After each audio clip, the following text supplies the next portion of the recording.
ખેડા જિલ્લામાં જ્યારે નશીલી સિરપથી મોત તાંડવ ચાલી રહ્યું છે ત્યારે અમદાવાદ તાલુકાના વડદલા ગામે શાળા બનેવી એનું દુઃખદ અવસાન થયું છે। વડદલા ગામના મિતેશભાઈ જેઓ દગડુ ગામે પોતાના જીજાજી બહેનના ત્યાં ખાતમુહૂર્તના પ્રસંગે ગયા હતા ત્યારે તેઓની તબિયત બગડતા બહેન બનેવી દ્વારા તેઓને અમદાવાદ હોસ્પિટલમાં ખસેડાયા હતા। સારવાર દરમિયાન તેઓનું મોત નીપજ્યું હતું ત્યારે તેઓની બનેવી અલ્પેશભાઈની તબિયત બગડતા તેઓને પણ સારવાર અર્થે હોસ્પિટલ ખસેડવામાં આવ્યા હતા। આમ પહેલા શાળા એવા મિતેશભાઈનું મોત થયું છે, ત્યારબાદ બનેવી એવા અલ્પેશભાઈનું પણ મોત નીપજ્યું છે। આમ જિલ્લામાં બગડો, બિલોદરા તેમજ વડદલા જેવા ગામોમાં કોઈ એવા પ્રવાહી પીવાના લઈને શંકાસ્પદ મોતનો સિલસિલો હાલ ચાલી રહ્યો છે ત્યારે પોલીસ દ્વારા પણ આની જડ સુધી પહોંચી હવે તપાસ શરૂ કરી છે।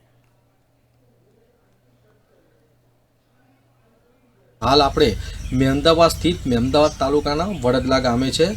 અહીંયા ઘડી બે દુઃખદ અવસાન થયા છે અને વડદલા સિવાય પણ બિલોદરા અને બીજા આજુબાજુના વિસ્તારની અંદર લગભગ 5 થી 6 જણાને આ રીતનાનો બનાવ બનેલો છે અને અત્યારે હાલ તંત્ર દોડતું થઈ ગયું છે કે ભાઈ આવા બનાવ બનવાનું કારણ શું, કેફી પદાર્થથી બન્યું છે, કોઈ વ્યસનથી બન્યું છે, કોઈક દવાથી બન્યું છે, કોઈકને એવું કહે કે પોઈઝનથી થયું છે, પણ હવે એ તપાસનો વિષય છે। પણ હાલ આપણે જે 2 જણા અવસાન પામેલ છે એમના બ્રધર છે અને એક એમના જીજાજી છે, બનેવી છે, તો આપણે એમને પૂછવાની કોશિશ કરીશું કે આ સંપૂર્ણ બનાવ બન્યો કઈ રીતના અને એમાં શું બીણા બની છે।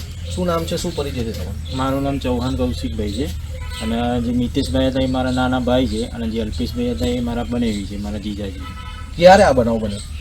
આ બનાવ 28 તારીખે બન્યો। મારા મિતેશભાઈ છે એમનો લગભગ 8-9 વાગે બન્યો હતો અને મારા જે જીજાજી છે એમનો લગભગ 4 થી 5 વાગે બન્યો હતો। તમારા ભાઈને કોઈ તકલીફ કે એવું કંઈ થયું અને તમે કયા કયા દવાખાને લઈ ગયા? મારા ભાઈને પહેલાં અહીંયા સરકારીમાં લાવ્યા હતા અમદાવાદ, પછી ત્યાં આગળ મૃત્યુ જાહેર કર્યો હતો। પછી મને લાગતું નહોતું કે આ મૃત્યુ થયું છે, તો હું એમને કાશીબામાં લઈ ગયો હતો। કાશીબામાં ત્યાં ડૉક્ટર હાજર નહોતા એટલે પછી ત્યાં વેદમાં લઈ ગયો હતો, તો વેદવાળાએ મને બી એવું કીધું કે આ મૃત્યુ થઈ ગયા છે। કારણ કોઈ જણાવ્યું ડૉક્ટરે શા કારણથી આવું બન્યું? મને ડૉક્ટરે કોઈ કારણ નહોતું જણાવ્યું અને સરકારીમાં મને એવું કીધું હતું કે તમે પીએમ કરાવો તો સારું, પણ મેં નહોતું કરાવ્યું ત્યાં આગળ। પછી તમારા બ્રધરનું થયું, પછી તમારા જીજાજીને પણ આ રીતના પરિસ્થિતિ થઈ, બરાબર છે, તો એ વખતે બી આ જ રીતનાનો પ્રોબ્લેમ થયો, એ વખતે ડૉક્ટરે એમનું કોઈ કંઈ ના જણાવ્યું? ના, ડૉક્ટરે વેદમાં એમનું એવું જણાવ્યું હતું કે કોઈ આમને ઇન્ફેક્શન થઈ ગયું છે, ઝેરી પોઈઝન એવું કંઈક થઈ ગયું છે। તો મેં ડૉક્ટરને કીધું કે તમે રિપોર્ટ કરાવે છે, તો ડૉક્ટરે મને એવું કીધું કે હા રિપોર્ટ કરાવે છે, પણ મને કોઈ ખબર નહીં પડતી, પણ ઝેરી ઇન્ફેક્શન થયું છે એવું મને જણાવ્યું હતું। ઇન્ફેક્શનના હિસાબે શરીરમાં અથવા તો મોઢામાંથી એવું કોઈ ઇફેક્ટ? હા, એમના મોઢામાંથી ફીન નીકળ્યા હતા, જે મિતેશભાઈને બી નીકળ્યા હતા અને અલ્પેશભાઈને બી નીકળ્યા હતા। બેવના આ જે દુઃખદ અવસાન થયા છે, આપણે બી સમજીએ છીએ કે ભાઈ તમારા કુટુંબને ઘર પર આ એક કુદરતી આફત આવી ગઈ છે, બરાબર છે, એટલે આપણે સમજી શકીએ છીએ, બરાબર, પણ આના વિશેષ કંઈ જાણકારી આપને મળી હોય અથવા તો તમે કોશિશ કરી હોય કે અચાનક જ આ 2 અવસાન એક સાથે થવાનું કોઈ કારણ? સાહેબ, જાણવા તો મળ્યું છે, આજુબાજુ બધા કહે છે કે આવું બાજુમાં બિલોદરા ગામમાં બી બન્યું છે, તો હું બી અત્યારે એવું વિચારું છું કે મેં બી આગળ કોઈ તપાસ કરાવી હોય તો કંઈ ખ્યાલ આવત, પણ મને એવું લાગે છે કે કોઈ એમને કોઈ કેફી પદાર્થ પીવાથી જ આવું થયું છે। કારણ કે જે બિલોદરાના જે 2 જણ હતા, 2-3 જણા હતા અને જે મારા અલ્પેશભાઈ મારા જીજાજી છે એ હતા અને મારો મિતેશભાઈ હતો, એ લોકો મને જાણવા એવું મળ્યું છે કે એ લોકો બધા ભાઈબંધ હતા, બધા જોડે બધા ફરતા હતા એ લોકો, અને એ શું ટાઇલ્સનું કામ કરતા હતા એટલે બધા જોડે હતા, તો એમને બી એવું થયું છે, એટલે મને એવું લાગે છે કે કોઈ કેફી પદાર્થ પીવાથી એવું થયું છે। દેખી શકો દર્શક મિત્રો કે આ રીતનાની બીણા બનેલી છે અને એવું નહીં કે અહીં આગળ વડદલા ગામમાં, બિલોદરામાં પણ બનેલ છે, બગડુ ગામમાં પણ બનેલ છે અને હજુ તો આવા કિસ્સા બીજા નીકળશે કે કેમ। અને આ કેફી પદાર્થ એવો તે કયો છે કે જેને લેવાથી, સિરપ, દવા હોય કે ગમે તે હોય, જેને લેવાથી આટલી બધી પરિસ્થિતિ ગંભીર થઈ જાય છે।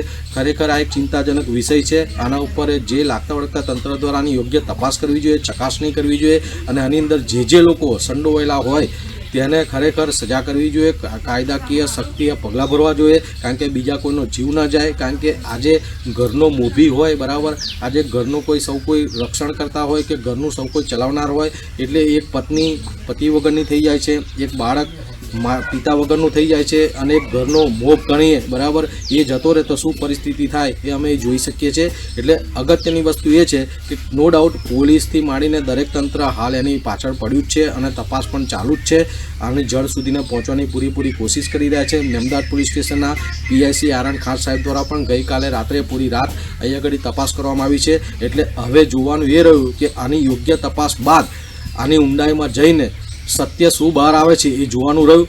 કારણ કે ફરી આવી બીણા ના બને એ અગત્યની વસ્તુ છે. ને હવે આ આંકડો આગળ વધે નહીં, કારણ કે લોકમુખે ચર્ચા મુજબ એવું કહેવાય છે કે બિલોદરા, બગડું અને આ વડદલા આ ગામ થઈને લગભગ 5-6ની ઉપર આંકડો પહોંચવા આવ્યો છે. તો ફરી હવે આનો કોઈ વિશેષ આંકડો વધે નહીં અને ફરી કોઈ ઘરનો મોભી જાય નહીં, એના માટે લાગતા વળગતા તંત્ર દ્વારા આની જડ સુધીને જઈને યોગ્ય તપાસ કરવી જોઈએ એવી પરિવારજનોની માંગ છે. News for India, Virang Mehta, Mehmedabad.